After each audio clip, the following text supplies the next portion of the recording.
ਦੋਸਤੋ ਤੁਸੀਂ ਰੋਜ਼ਾਨਾ ਸਪੋਕਸਮੈਨ ਦੇਖ ਰਹੇ ਹੋ ਤੇ ਮੈਂ ਸ਼ੈਸ਼ਵ ਨਾਗਰਾ ਤੁਹਾਡੇ ਸਾਰਿਆਂ ਦਾ ਸਵਾਗਤ ਕਰਦਾ ਹਾਂ। ਅੱਜ ਜਿਸ ਵਿਸ਼ੇ ਤੇ ਅਸੀਂ ਗੱਲ ਕਰਨੀ ਹੈ ਬੜਾ ਗੰਭੀਰ ਵਿਸ਼ਾ ਹੈ ਕਿਉਂਕਿ ਅੱਜ ਅਸੀਂ ਇਸ ਵਿਸ਼ੇ ਤੇ ਗੱਲਬਾਤ ਕਰਨ ਦੇ ਲਈ ਖਾਸ ਤੌਰ ਤੇ ਫੋਰਟਿਸ ਹਸਪੀਟਲ ਮੋਹਾਲੀ ਪਹੁੰਚੇ ਹਾਂ। ਅੱਜ ਅਸੀਂ ਗੱਲ ਕਰਾਂਗੇ ਜਿਹੜਾ ਮੇਲ ਦੇ ਵਿੱਚ ਪ੍ਰੋਸਟੇਟ ਇਸ਼ੂ ਹੁੰਦਾ ਜਿਸ ਨੂੰ ਅਸੀਂ ਪੰਜਾਬੀ ਦੇ ਵਿੱਚ ਗਦੂਦ ਵੀ ਕਹਿ ਦਿੰਦੇ ਆ ਤੇ ਇਸ ਨੂੰ ਲੈ ਕੇ ਕਈ ਵਾਰ ਅਸੀਂ ਦੇਖਦੇ ਹਾਂ ਕਿ ਇਸ ਚੀਜ਼ ਨੂੰ ਮਜ਼ਾਕ ਦੇ ਵਿੱਚ ਲਿਆ ਜਾਂਦਾ ਜਾਂ ਫਿਰ ਇਸ ਚੀਜ਼ ਨੂੰ ਇਗਨੋਰ ਕੀਤਾ ਜਾਂਦਾ, ਇਸ ਨੂੰ ਸੀਰੀਅਸ ਨਹੀਂ ਲਿਆ ਜਾਂਦਾ ਜਾਂ ਫਿਰ ਇਸ ਚੀਜ਼ ਤੋਂ ਕਈ ਵਾਰ ਲੋਕ ਸੰਗਦੇ ਆਪਣੀ ਇਸ ਦਿੱਕਤ ਬਾਰੇ ਕਿਸੇ ਦੇ ਨਾਲ ਗੱਲ ਨਹੀਂ ਕਰਦੇ। ਪਰ ਇਹ ਚੀਜ਼ ਹੈ ਕੀ ਹੈ, ਗਦੂਦ ਕਹਿੰਦੇ ਕਿਸ ਨੂੰ ਨੇ, ਇਸ ਦੇ ਬਾਰੇ ਅੱਜ ਅਸੀਂ ਫੋਰਟਿਸ ਦੇ ਜਿਹੜੇ ਸਾਡੇ ਨਾਲ ਸੀਨੀਅਰ ਡਾਕਟਰ ਨੇ, ਡਾਕਟਰ ਰੋਹਿਤ ਡਡਵਾਲ ਜੋ ਕਿ ਸੀਨੀਅਰ ਕੰਸਲਟੈਂਟ ਨੇ ਯੂਰੋਲੋਜੀ ਐਂਡ ਰੋਬੋਟਿਕ ਸਰਜਨ ਵੀ ਨੇ। ਸਭ ਤੋਂ ਪਹਿਲਾਂ ਸਰ ਤੁਹਾਡਾ ਸਵਾਗਤ ਹੈ। ਅੱਜ ਆਪਾਂ ਇਸ ਵਿਸ਼ੇ ਤੇ ਗੱਲ ਕਰਾਂਗੇ। ਸਰ ਅੱਜ ਕੱਲ੍ਹ ਇੱਕ ਮੇਲਸ ਦੇ ਵਿੱਚ ਪ੍ਰੋਸਟੇਟ ਜਿਹੜਾ ਇਸ਼ੂ ਬੜੇ ਹੋ ਰਹੇ ਨੇਗੇ, ਇਹ ਵੈਸੇ ਮੈਂ ਪਹਿਲਾਂ ਜਾਣਨਾ ਚਾਹੂੰਗਾ ਕਿ ਸਾਡੀ ਆਡੀਅנס ਨੂੰ ਵੀ ਇਹ ਦੱਸ ਦਿਓ ਕਿ ਇਹ ਪ੍ਰੋਸਟੇਟ ਇਸ਼ੂ ਅੱਜ ਕੱਲ੍ਹ ਸੁਣਨ ਦੇ ਵਿੱਚ बहुत ज़्यादा आ रहा है, ये ਹੁੰਦਾ ਕੀ है? थैंक यू सबसे पहले मुझे यहाँ बुलाने के लिए। प्रोस्टेट के इश्यूज को जानने से पहले हमें प्रोस्टेट के बारे में जानना जरूरी है। प्रोस्टेट एक फाइब्रोमस्कुलर ग्लैंड हम बोलते हैं जो कि पेशाब की थैली के नीचे सिचुएटेड होता है। इसका नॉर्मली साइज गोल्फ बॉल या फिर एक वॉलनट या गोल्फ की बॉल के जितना छोटा होता है। 18 से 20 ग्राम का इसका साइज होता है। ਜੇ ਆਪਾਂ ਪੰਜਾਬੀ ਜਾਂ ਹਿੰਦੀ ਦੇ ਵਿੱਚ ਇਸ ਚੀਜ਼ ਨੂੰ ਕੀ ਕਿਹਾ ਜਾਂਦਾ? इसे गदूद बोला जाता है पंजाबी देसी भाषा में।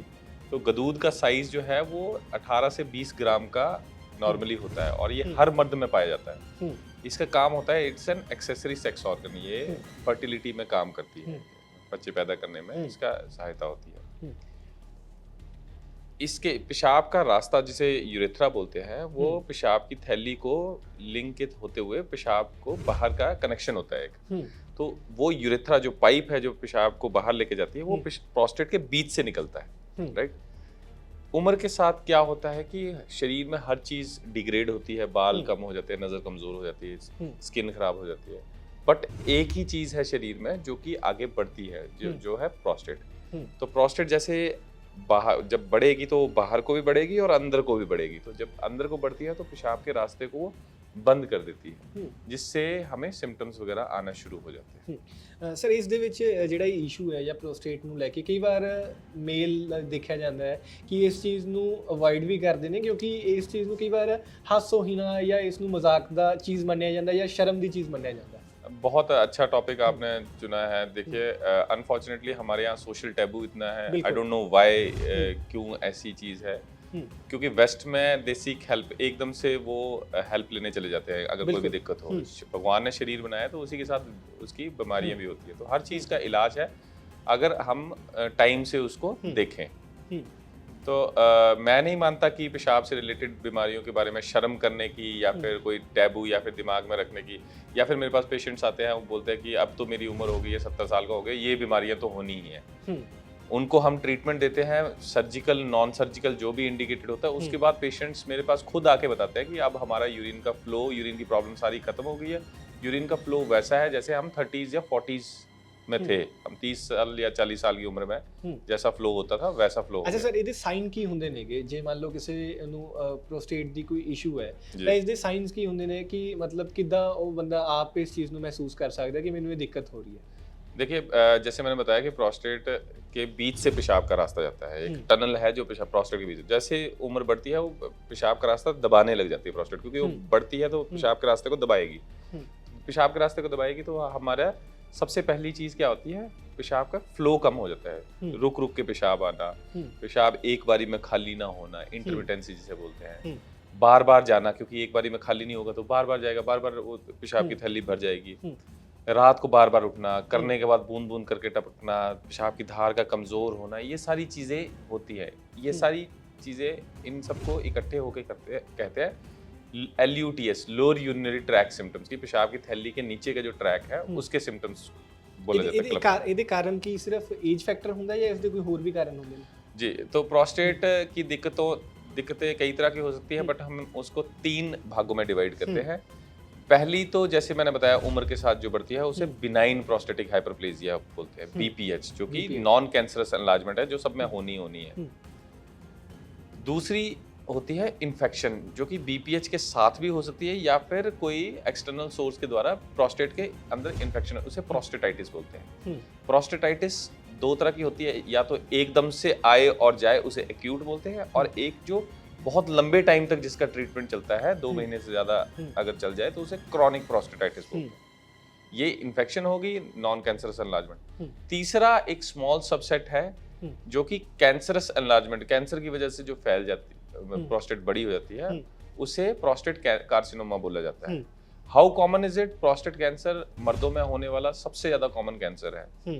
तो आपके माध्यम से मैं श्रोताओं को आपके बताना चाहूँगा कि प्रोस्टेट कैंसर से बचने के लिए आप एक PSA का टेस्ट होता है, तो वो अगर साल में 1 बार या साल में 2 बार भी कराएंगे तो उससे वो इंडिकेट कर देता है कि हाँ, इस पेशेंट को, जरूरी नहीं है PSA ज़्यादा आए तो प्रोस्टेट कैंसर ही है, बट हाँ वो ये बता देता है कि हाँ इस पेशेंट को ये चीज़ हो सकती है, तो इसका ध्यान दे और आगे। किन्नी एज वाले व्यक्ति ਨੂੰ ਇਹ ਜਿਹੜਾ ਟੈਸਟ ਤੁਸੀਂ ਕਹਿ ਰਹੇ ਹੋ ਕਿ कराना चाहिए जी 55 साल के बाद देखिए, पहले तो बोला जाता था कि प्रोस्टेट की दिक्कतें 6th, 7th और 8th डेकेड, मतलब कि 60s, 70s और 80s में, बट अभी हम देखते हैं कि 55, 56, 50s में भी लोगों को, अभी आज मैं इनफैक्ट पेशेंट देख के आया हूँ, he is around 43 years old, और उनको इतने सिम्टम्स हो रहे हैं प्रोस्टेट के कि हमें उनको ट्रीटमेंट करना पड़ रहा है। उनका दवाइयां से भी उनका आराम नहीं हुआ, तो सर्जरी के लिए उनको तो बहुत रेयर है कि rarely it occurs before the age of 55। 55 के बाद आपको कुछ सर्टेन टेस्ट हैं जो कराने पड़ते हैं, साल में 1 बार करा लेने चाहिए, जैसे कि यूरिन का culture, routine and microscopy, serum PSA, blood का PSA की जांच, अल्ट्रासाउंड किडनीज की, प्रोस्टेट की, और पेशाब करने के बाद कितना पेशाब रह जा रहा है, पोस्ट वाइड रेजिड्यू जिसे बोलते हैं, वो कराना बहुत जरूरी है। अच्छा, ਹੁਣ ਤੱਕ ਮੈਡੀਕਲ ਹਿਸਟਰੀ ਦੇ ਵਿੱਚ ਘੱਟੋ ਘੱਟ ਇਸ ਦੀ ਉਮਰ ਕੀ ਰਹੀ ਹੈ ਕਿ ਕੋਈ ਪੇਸ਼ੈਂਟ ਨੂੰ ਜਿਹੜਾ प्रोस्टेट ਦੇ ਨਾਲ इशू कोई होन? देखिए जनरली स्पीकिंग 30s में तो बहुत रेयरली होता है, 40s ही है जो, अर्ली 40s, 41, 40, मैंने प्रैक्टिकली 41, 42 तक के पेशेंट्स को सर्जरी करनी पड़ी है। ਇਸ ਤੋਂ ਇਲਾਵਾ ਸਰ ਇਸ ਦੀ ट्रीटमेंट ਕੀ है? ट्रीटमेंट डिपेंड करता है कि आपकी इन 3 बीमारियां, जैसे मैंने बताया ना, बिनाइन कैंसर की ट्रीटमेंट अलग है, वो रोबोटिक सर्जरी होती है उसके लिए अगर लोकलाइज्ड हो। प्रोस्टेटाइटिस इन्फेक्शन की क्या ट्रीटमेंट होगी? इन्फेक्शन की ट्रीटमेंट हम एंटीबायोटिक देंगे। बचा बिनाइन प्रोस्टेटिक हाइपरप्लेजिया, जो नॉन कैंसरस एनलार्जमेंट, जिसे BPH भी बोलते हैं, उसकी ट्रीटमेंट कई तरह की है।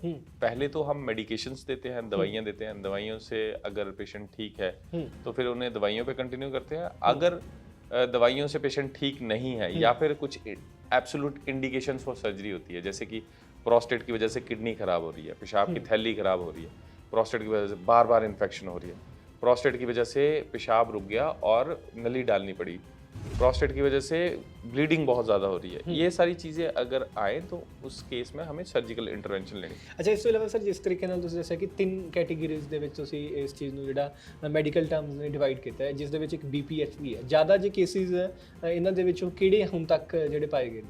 देखिए मोस्टली 90% तो BPH होते हैं, BPH बिनाइन, 90 भी मैं कम बोल रहा हूँ, 95% बिनाइन प्रोस्टेटिक हाइपरप्लेजिया, क्योंकि ये हर मर्द को होना ही है। मेरे को लोग बोलते हैं कि कैसे बचा जाए, कुछ ऐसी दवाई डाल दो जो नहीं। देखिए this is side effect of being male. अगर आप मेल है तो इसका साइड इफेक्ट है कि आपको प्रोस्टेट की एनलार्जमेंट होनी ही होनी। ये कब होनी है, कितनी होनी है, दवाइयों से चल जाएगी या सर्जरी करनी पड़ेगी, ये डिपेंड करता है पर्सन टू पर्सन। ਕੀ ਇਸ ਨੂੰ ਇਗਨੋਰ ਵੀ ਕੀਤਾ ਜਾ ਸਕਦਾ? ਜਿਸ ਤਰੀਕੇ ਨਾਲ ਤੁਸੀਂ ਕਿਹਾ ਕਿ ਹਰ ਇੱਕ ਮੇਲ ਨੂੰ ਜ਼ਰੂਰੀ ਹੈ, ਜੀ। ਤਾਂ ਮਤਲਬ ਹਰ ਇੱਕ ਦੇ ਲਈ ਟ੍ਰੀਟਮੈਂਟ ਵੀ ਉਨਾ ਹੀ ਜ਼ਰੂਰੀ ਹੈ, ਜਾਂ ਫਿਰ ਕੋਈ ਇਸ ਤੋਂ ਵੀ, ਇਸ ਦੇ ਨਾਲ ਵੀ BPH ਦੇ ਨਾਲ ਵੀ अपनी ਜਿਹੜੀ ਜ਼ਿੰਦਗੀ? देखिए कई पेशेंट्स होते हैं, देखिए मैंने जैसे बताया कि प्रोस्टेट बढ़ेगी तो दो तरीके से बढ़ती है, या तो बाहर को बढ़े या अंदर को बढ़े।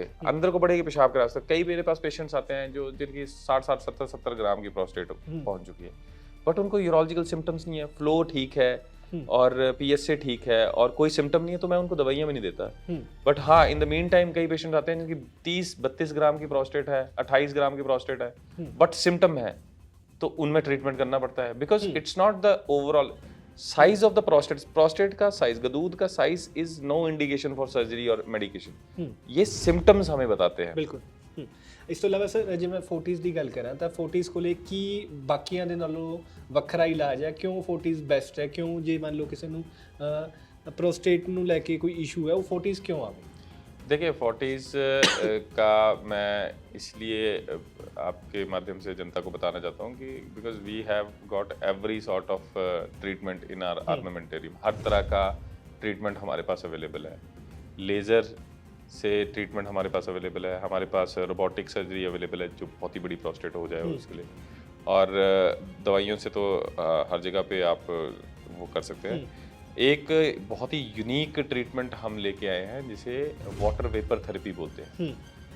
वो ऐसी चीज़ है जिसमें हमें पेशेंट को एडमिट नहीं करना पड़ता, ना ही कोई बेहोश करना पड़ता है, ना जनरली क्या करते हैं प्रोस्टेट की दिक्कतों में हमें दूरबीन डाल के प्रोस्टेट को अंदर से काट के खोखला करना पड़ता था लेजर से या बाइपोलर करंट से, ठीक है जी। बट अभी एक ऐसी हमारे पास टेक्निक आई है जिसमें हम एक स्पेशलाइज्ड दूरबीन के द्वारा हम प्रोस्टेट के अंदर वाटर वेपर डाल देते हैं। उससे क्या होता है, वो प्रोस्टेट सिकुड़ जाती है और उसका अंदर का रास्ता खुल जाता है।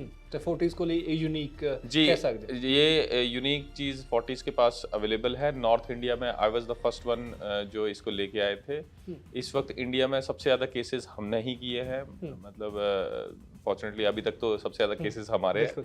एंड ये टेक्निक हम उनको सबसे पहले ऑफर किया जो सर्जरी के लिए फिट नहीं थे, जैसे जिनको हार्ट डिजीज़ बहुत है, जिनको अनकंट्रोल्ड शुगर, सीवियर सीओपीडी, छाती की दिक्कत है, लीवर की दिक्कत है, ऐसे पेशेंट जिनको बेहोश करने से सर्जरी का रिस्क बहुत ज़्यादा था, या फिर ऑपरेशन करने से ब्लीडिंग का रिस्क और पेरी ऑपरेटिव मॉर्टेलिटी और मॉर्बिडिटी, मतलब कि ऑपरेशन करने से खतरा बहुत ज़्यादा था। तो उन केसेस को हमने किया है और वो most of the patients are very fine, मतलब उनके कैंसर वगैरह निकल जाते हैं। Sir last as a doctor मैं ਸ਼ਾਇਦ ਲੋਕ ਤੁਹਾਡੀ ਇਸ ਗੱਲ ਨੂੰ ਸੀਰੀਅਸ ਲੈਣ, ਕਿਉਂਕਿ ਗਦੂਦ ਵਰਗੇ ਸ਼ਬਦ ਨੂੰ ਪੰਜਾਬ ਦੇ ਵਿੱਚ, ਬਾਕੀ ਸਟੇਟਸ ਦਾ ਨਹੀਂ ਪਤਾ, ਪੰਜਾਬ ਦੇ ਵਿੱਚ ਇੱਕ ਹਾਸੀ ਦਾ ਪਾਤਰ, ਹਾਸੀ ਦੇ ਤੌਰ ਤੇ ਲਿਆ ਜਾਂਦਾ ਜਾਂ ਫਿਰ ਇਸ ਨੂੰ ਸੀਰੀਅਸ ਨਹੀਂ ਕੰਸੀਡਰ ਕੀਤਾ ਜਾਂਦਾ ਇਸ ਇਸ਼ੂ ਨੂੰ। ਤਾਂ ਮੈਂ ਚਾਹੂੰਗਾ ਕਿ ਇਸ ਟੈਬੂ ਨੂੰ ਬ੍ਰੇਕ ਕਰਨ ਦੇ ਲਈ ਇੱਕ ਡਾਕਟਰ ਸਾਡੀ ਆਡੀਅנס ਨੂੰ ਕੀ ਮੈਸੇਜ ਦੇਣਾ ਚਾਹੁੰਦਾ? देखिए, नॉट ओनली इन पंजाब, मैं हिमाचल से बिलोंग करता हूँ। गदूद हिमाचल में भी गदूद ही बोला जाता है, आई एम श्योर हरियाणा में भी वही टर्म यूज की जाती है। देखिए, भगवान ने ही चीज़ दी है, शरीर भगवान ने बनाया, भगवान ने ही प्रॉब्लम्स दी है, और सॉल्यूशन करने के लिए भगवान ने ही इंसान को बनाया है ताकि वो दिमाग से उसको प्रैक्टिकली उसको सॉल्यूशन कर सके। प्रोस्टेट की, गदूद की या फिर प्रोस्टेट की दिक्कतें बहुत कॉमन है। बिनाइन प्रोस्टेटिक जो नॉन कैंसरस एनलार्जमेंट है वो 70% मेल्स को होती है 70s में, 70s में 70% को होगी, 80s में 80% को होगी, मतलब ये इतनी कॉमन है। और प्रोस्टेट का कैंसर जो है मर्दों में होने वाला सबसे ज़्यादा कॉमन कैंसर है, we see it every day. तो ये दोनों चीज़ें इतनी इंपॉर्टेंट, इतनी कॉमन है कि ये अपने आप में मर्दों के लिए इम्पोर्टेंट बन जाती है। तो मैं तो यही बोलूँगा कि हर चीज़ का इलाज है, 2024 चला है, हर चीज़ का इलाज है, बशर्ते टाइम से उसका ट्रीटमेंट हो। बिल्कुल, early diagnosis and early treatment is the key. बाकी ਸੋ ਇਸ ਨੂੰ ਵੀ ਹੋਰ ਬਿਮਾਰੀਆਂ ਦੀ ਤਰ੍ਹਾਂ ਬਿਮਾਰੀ ਸਮਝਿਆ ਜਾਵੇ। बिल्कुल बिल्कुल बीमारी समझा जावे। Benign prostatic hyperplasia is not a बीमारी। जो नॉन कैंसर एनलार्जमेंट है मैं उसको बीमारी नहीं बोलता हूँ, इट्स अ चेंज बॉडी की। जैसे बाल सफेद होना बीमारी नहीं है, वैसे ही गदूद का बढ़ना बीमारी नहीं है, वो चेंज है बॉडी बीमारी को। तो मेरा कहने तो भाव भी इसनु कोई इतना सीरियस, हाँ, इसको सीरियस नहीं लेना चाहिए और जितना हो सके उसको हेल्प सीख करनी चाहिए। हर तरह का इलाज है हमारे पास। 40s में हमारे पास मेडिकल मैनेजमेंट के साथ साथ हमारे पास सर्जिकल मैनेजमेंट था पहले, लेजर और जो बाइपोलर उससे ई न्यूक्लिएट करते थे। अभी हमारे पास इन दोनों के बीच का रास्ता भी है, जिसे वाटर वेपर, जैसे हम डिस्कस कर रहे थे, वाटर वेपर थेरेपी बोलते हैं और रेज्यूम बोल देते हैं उसको ब्रांड नेम में। तो उस केस में हम ना एडमिट करते हैं पेशेंट को, ना उसमें बेहोश करते हैं।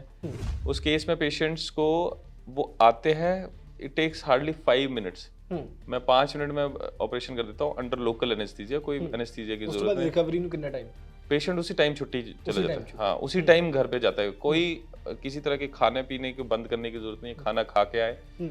जिनको हार्ट की बीमारी है, ब्लड थिनर्स पे चले होते हैं, तो जनरली उन केसेस में ये देखा जाता था कि हम ऑपरेशन के लिए ब्लड थिनर, क्योंकि ऑपरेशन में काटना पड़ता है तो कटिंग करने के लिए ब्लड थिनर्स को रोकना पड़ता था।